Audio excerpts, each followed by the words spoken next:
যে আমি বিয়ে করতে চাই, তখন আমার চাকরি ছিল না।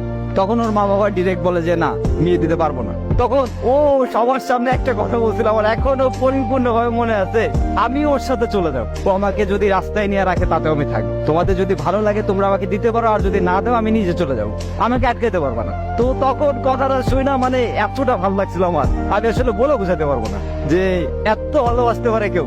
তখন ওর ফ্যামিলি ওর গার উপর হাত উঠায়, হাত উঠানোর পরে আমি ওনাদের অনেক রিকোয়েস্ট করি, তারপর ওটা শুনে নাই। ও তখন আমার হাতটা ধরে সবার সামনে বলতেছে চল। সবাই বলছে না যে তুমি কিছু করতে পারবা না, আমি সবার একদিন দেখাই দেবো যে তুমি কিছু করতে পারবা, তুমিই পারবা, তোমার দ্বারা সবকিছুই সম্ভব, আমি সেটা প্রমাণ করাই দেবো। আমার কেন জানি ওর পর থেকে নিজের ভিতরে অন্যরকম শক্তি কাজ করতে থাকতো যে না, আমার কিছু একটা করতে হবে, আমার কিছু একটা করে দেখাতে হবে। আমার ফ্যামিলি অবশ্য আমাদের দুজনকে মেনে নিছিল, অনেক ভালোবাসে আমাদের দুজনকেই। তো আমরা ভালোভাবে চলতেছে সবকিছু।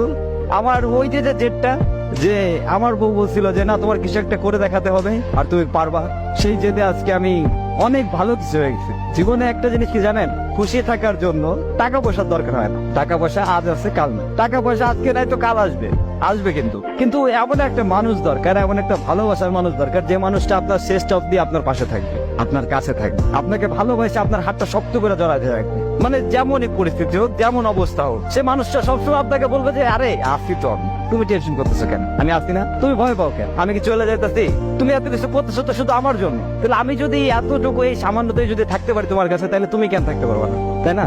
তো থাকো তুমি আমার সাথে, এটাই হবে আমার, আর কিছু লাগবে না। জীবনটা ছোট, আর এই ছোট জীবনে ভালোবাসার মানুষটাকে পেয়ে গেলে যে আনন্দটা অনুভব